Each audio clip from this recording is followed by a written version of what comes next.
Hi, this is my first video of like myself, so it feels really strange to be talking, yeah. So today I'm gonna talk about why I converted to Islam. Because this is like a big change from who I used to be in the past. For the people that know me in the past and whatnot, they know me as a completely different person. Like I was not like this. It's kind of drastic and it's kind of difficult when people ask me like, why do you convert? Because I can't really say it within one sentence. Oh, this is why, because there's just so many factors that it's hard to really put it in one sentence. Okay, yes, I believe in God now, and yes, my life has been better now. It's so much more than that. Mom and Dad, if you're watching this, I'm so sorry. They're very disappointed in me, and I know that, but it's not something they can control, and I have realized it's my life, and everything that I do, it's up to me where I want to go in life. So yeah, my background, I'm Chinese. I was born in China, and then I moved to Montreal when I was 3 years old. So I live in Quebec and Ottawa my whole life. And also now I live in Toronto. But regardless, I'm born in China, but I never really went back. I have no connection with it. I can speak Mandarin, but I can't write it that well. So yes, I'm Han Chinese, which means I'm mainland China. I'm not an Uyghur, I'm not a Hui Chinese, I'm Han Chinese, which is just like the majority of Chinese people. And most people there, they're very like anti-religion because of the environment that they're born in, obviously. Due to their political issues, religion in China is not really prominent and is very, very heavily discouraged. So I won't even get into the complications of how messed up it is there. I never really, believed in God. Okay, well, there was always a part of me that kind of like wished on something. So I remember when I was like younger, I had this little rock thing, this little bar of soap that I would kind of like talk to it as if I'm communicating to like the universe and whatever, and I would make wishes with it. For example, like I put stickers on it, like a heart sticker for like love, a star sticker for like fame, I don't know, a bunch of stickers on it. So I would hold the sticker and then make my wish or something like that. When I was a kid, just like wishing on random stuff. There's moments where I try to connect with the greater universe because I feel like I've always been a really spiritual person.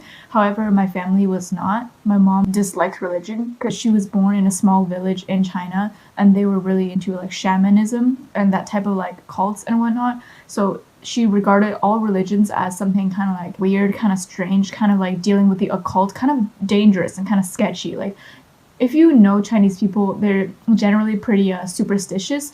Beware of Ouija boards, or like be careful of like there's certain colors and certain numbers in like Chinese culture that are like, quote unquote suspicious and weird, Like, she's just never believed in God. I think she believes in spirits, but not God. That's enough about my mom. And as for my dad, he is Buddhist, sort of, but not exactly. I mean, he believes in these principles and he occasionally meditates maybe like once a week. He has like one of those meditation beads. Other than that, he doesn't really practice it that much. And so yeah, I lived in a very like kind of like agnostic, like no religion type of family situation.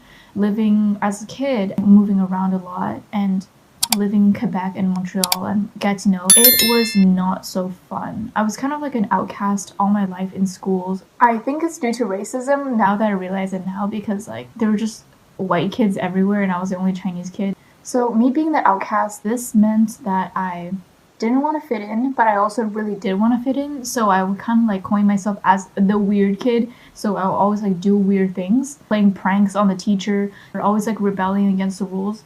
Even when I moved to Ottawa throughout my high school years, felt pretty alone. This is like why I was pretty open to doing a lot of like, wrong stuff. So it was really easy for me at a young age to get manipulated by the wrong crowd. I got into a lot of situations that were really like bad for me if I continued them long term, but I did not continue them long term. I've done more messed up things than most people that I know around me. I don't even want to get into it because it shocks people, honestly. I felt a little hollow inside sometimes. I've always was curious and want to try everything, and that's not really good if it's like things that are bad for you. When I moved to Toronto, I thought I would continue living my haram lifestyle, but I guess something changed. I met one of my friends and I became very close to this person. And I told this person, I'm looking for ways to, be more spiritual. Like, I want to learn more about religions. Like, I've delved into, like, Taoism a little bit. In the past, I read something about Taoism, about how, like, everything in the world springs from, like, the Tao. Like, the yin-yang, everything is, like, a giver, a receiver. Kind of like the ins and outs of life, the day and night. Everything springs from it. The problem with Taoism is, for me, there's not enough, like, root. It's too much of a philosophy rather than a religion, if that makes sense. And I don't know, I wasn't really looking for a religion. So I told my friend I wanted to try, meditation or something relaxing. And he's Muslim, so he's like, okay, why don't you try praying? And I'm like,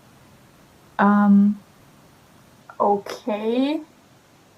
So I tried to. So I open up YouTube, and then I watch one of those, like, prayer videos, of, like, kind of like this instruction almost. And it's just like this person, like, praying, going down everything. And I open the video and I'm like, oh my god, did they just say,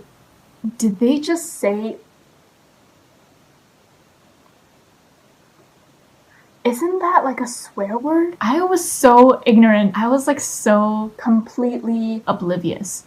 But my parents used to tell me these stories. Like, they would just be like, oh, I read on the news the other day that, like, this Muslim dad, like, drowned his daughter for not wearing hijab, blah, blah, blah. So, like, growing up, I did have Muslim friends as a kid, but, like, hearing all these stories, I'm like, okay. And they're like, don't ever become Muslim, don't ever marry Muslim. I'm like, of course I won't. Like, why would I? Like, no reason for me to become it. I joke about it now, but it was very, very, very difficult for me. It was not something easy. It was definitely not something that I could talk about with anybody. Like, even talking in front of, like, a camera right now makes me kind of anxious because I don't know what the world is going to say to this. But then I tried praying. And then, while I was doing it, there was this type of, like, obstruction feeling of one side of me that's like, what are you doing? Another part of me was like, this is right. And so that kind of feeling was kind of like fighting each other at first. And by the time I finished praying, I felt like so much lighter, if that makes sense. I just feel so much like how I probably should be feeling. Like, my head is cleared. Feels good, but I'm gonna do a little bit of research on it. And I wasn't really looking at the right places. I searched up online. First thing I want to search up is Islam homophobic? And, well, the thing is, if you search things up online, you're gonna end up in those type of boomer forums where a lot of old people who think they know a bunch of stuff just start talking about, yes, this, no, it's that, and they just start arguing in the posts. I have certain standards that I believe are true to me. I believe that, same-sex marriage should be allowed, and I don't want to believe in something that condemns that, and is not up to a human being to judge who is right and who's wrong. Everyone is born into a different set of family life, different ideals, different values, so nobody will interpret anything the same. Nobody will see two colors the same. Nobody has the same opinion, so therefore, why would anyone have, like, a right answer to this kind of question? It is up to me to find out for myself. It is up to me to communicate with God, for me to communicate with Allah to see what is right. I converted a few months ago, last March, during quarantine, Corona time. Get it? It was not without many difficulties. So I prayed. I started pressuring myself because I kept thinking to myself, I'm not Arab. I know that's a really dumb thought. Obviously, there's a lot of Muslims in the world that are not Arab. But I also thought, like, I don't have, like, the cultural aspects that some people have. I don't have the connections. I never celebrated Eid. I never celebrated these kind of things. And when I told my friends I wanted to become Muslim, some of them kind of, like, joked around with me. They said, you're not Muslim, like, stop joking. And I'm like, no, I'm serious. And they're like, yeah, right. And I'm like, no, I'm serious, like, and they kind of didn't believe me. And eventually I kind of got to a point where I thought, okay, enough playing around. You're basically pretending. This voice in my head was telling me, you're basically pretending. You're just pretending this. This is just a phase. Converting was the hardest decision of my life because I know my family would hate it. And I was right, they hated it. They were so terrified. They thought I got brainwashed, they call me this, they call me that, they call me every dirty name. It's hard for them to accept because they're from a different generation. One side of my head said, if you become Muslim, there's no way you're going back. You're in it for life. There's another part of me realized I've kind of been a believer my entire life. I've kind of always noticed love and been driven by emotions and been driven by friendship, courage. In a way, converting to Islam does not feel like I'm changing from who I am into someone else.